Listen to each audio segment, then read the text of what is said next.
Hello friends, हमारे channel एनजेस study point में आपका स्वागत है।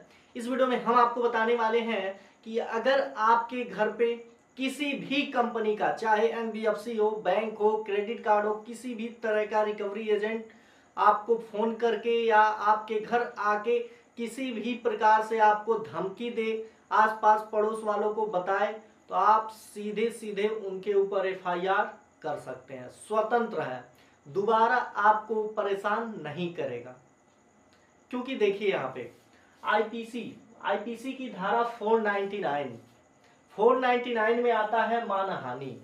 मानहानि किसी भी प्रकार से कोई भी किसी को करता है तो जो प्रताड़ित होता है वो व्यक्ति उस पर मानहानि का केस कर सकता है। बात रही रिकवरी एजेंट की, तो देखिए किसी को भी ये अधिकार आरबीआई ने नहीं दिया है कि आप उसके घर जाओ और उसको धमकाओ, आसपास पड़ोस वालों से कहो कि भाई ने पैसा लिया है, नहीं दे रहा है। किसी का अधिकार नहीं है।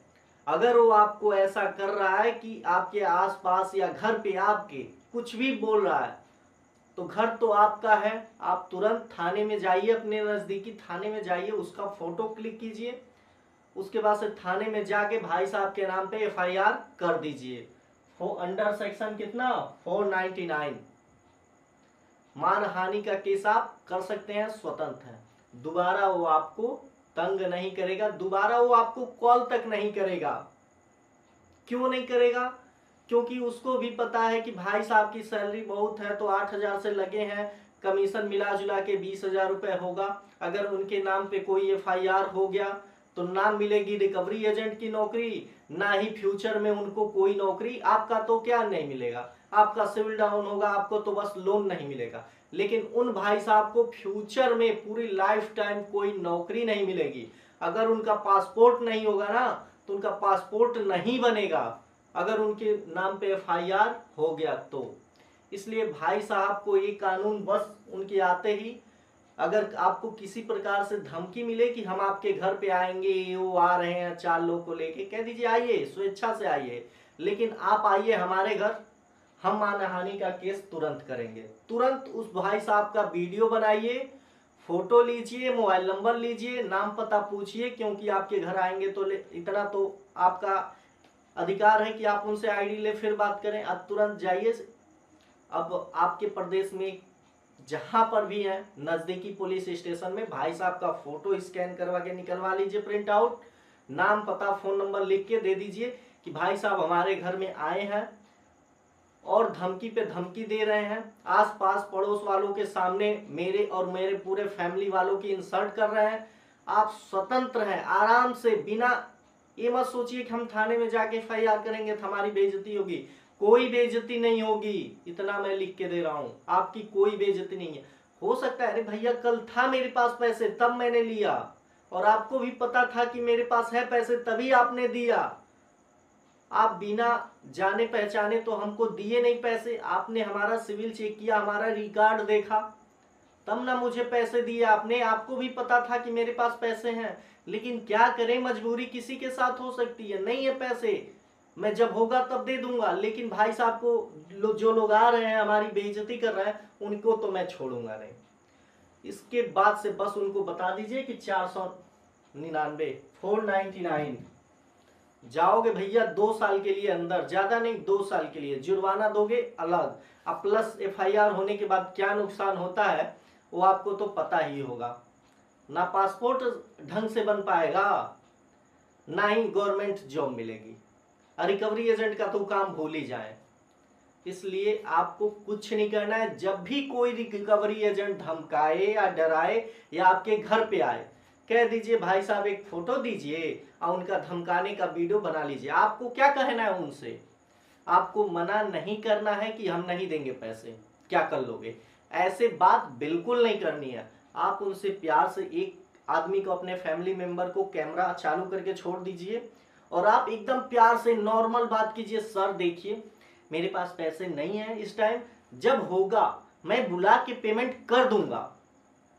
भाई साहब चढ़ते चढ़ते जब उनसे प्यार से आप बात करोगे तो भाई साहब का तो है ही कि वो चढ़ेंगे, और जब सर पे चढ़े बस वीडियो रिकॉर्ड करके आपको प्रूफ लेना है कि आपको धमका रहे हैं, आप उनसे रिक्वेस्ट कर रहे हो लेकिन वो आपको धमका रहे हैं, ऐसा वीडियो आपको बनाना है। फिर थाने में FIR कीजिए। उसके बाद उस बैंक का दोबारा या NBFC का दोबारा कोई भी रिकवरी एजेंट आपके पास आने से डरेगा, आपका नाम देखते ही कहेगा कि भाई नहीं नहीं नहीं, बस आपके गांव में या आपके एरिया में कोई नहीं आएगा रिकवरी एजेंट, इतना समझ लीजिए।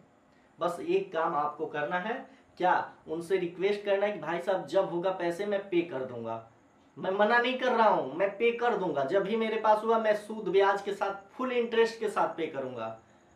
और उनकी तो आदत है चढ़ने की, जब आप रिक्वेस्ट करोगे चढ़ेंगे, बस वही आपका काम हो जाएगा कि वो धमका रहे हैं, बस काम हो गया। तो आपको कोई धमका नहीं सकता है किसी भी तरह से। अगर आपको कोई भी धमका रहा है, डरा रहा है या किसी भी तरह से आपका इंसल्ट कर रहा है, बेइज्जती कर रहा है, आपके आसपास पड़ोस या जो भी है कांटेक्ट लिस्ट वाले उनको कॉल करके परेशान कर रहा है, आप उनके ऊपर सीधे 499 के अंडर रिपोर्ट दे दो थाने में, एप्लीकेशन दे दो आप थाने में। बाकी काम पुलिस कर लेगी, 2 फोन जाएगा थाने से, औकात सारी ठिकाने आ जाएगी। जो गुंडे उन लोग की चल रही है रिकवरी एजेंटों की, वो सब के सब जमीन पे आ जाएगा। कीड़े देखे हैं ना, ऐसे ऐसे रेंगते हैं सब, पहले तो उड़ रहे हैं सब, क्योंकि आदमी सोचते हैं जाने दो जाने दो, उसी का ये लोग नाजायज फायदा उठाते हैं। अरे भैया कोई जानबूझ के थोड़ी ना पैसे फंसाया है, हो तो जिसके पास है वो पे करता ही है, नहीं है तभी ना फंसते हैं लोग।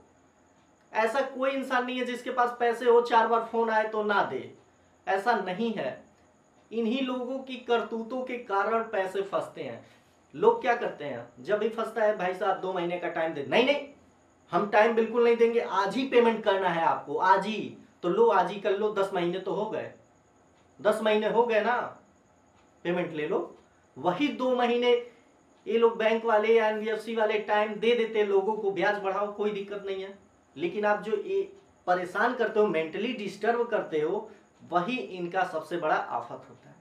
डिस्टर्ब की वजह से ही 90% पैसे फंसते हैं।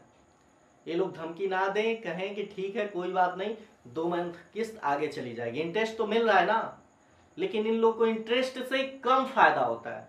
जितने भी NBFC वाले हैं इनको इंटरेस्ट से कम फायदा होता है। इनको फायदा कब होता है, जितना जल्दी जल्दी लोन अपडेट होगा। जैसे मान लीजिए आपने 20,000 का लोन लिया, तो ये चार्ज दुनिया भर के चार्ज मिला के 4,000 रुपए हो जाते हैं। प्रॉफिट तो ये है, आपके इंटरेस्ट से इनको 10% मतलब होता है। आपके लोन लेने पे जितना जल्दी जल्दी आप पेमेंट करें लें, उससे इनको 90% प्रॉफिट है।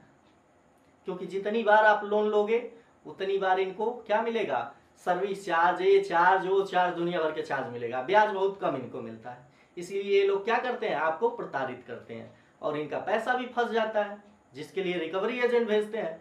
तो धारा अपनाइए, उनका वीडियो बनाइए रिक्वेस्ट करके, बस थाने में दे दीजिए। आपके डिस्ट्रिक्ट से ही ये रिकवरी एजेंट आते हैं, आपके जिले से ही आते हैं रिकवरी एजेंट।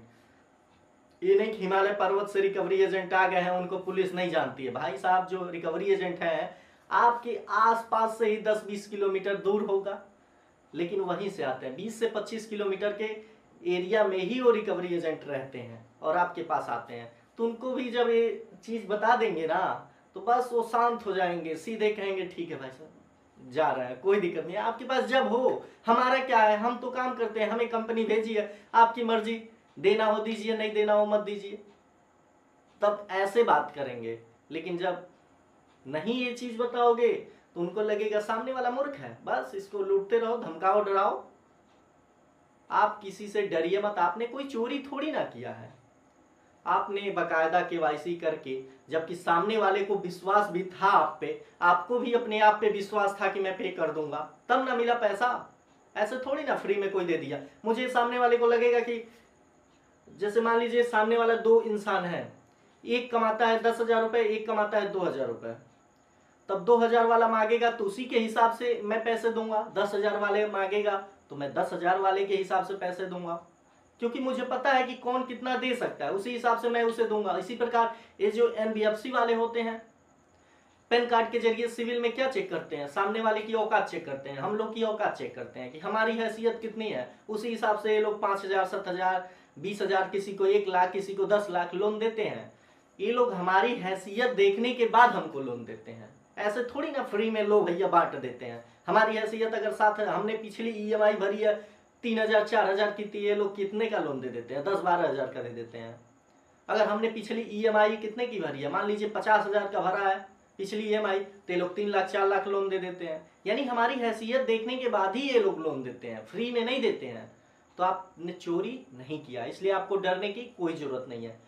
समय खराब है, आज खराब है, कल थोड़ी ना खराब रहेगा, कल सही होगा, हम पे कर देंगे। डरना बिल्कुल नहीं है, इसके लिए कोई भी गलत कदम मत उठाइए, आराम से रहिए, बेफिक्र रहिए, छोड़ दीजिए। अगर धमकी दे रहा है तो सीधे थाने में एक लेटर लिख दीजिए। अगर नहीं लेटर लिखने आता है तो कमेंट कीजिएगा, 10-15 लोग कमेंट कर देंगे तो हम एक लेटर लिखवा देंगे, बढ़िया सा फॉर्मेट बढ़िया रहेगा, और आपको उसका PDF भी प्रोवाइड करा देंगे। ठीक है, धन्यवाद।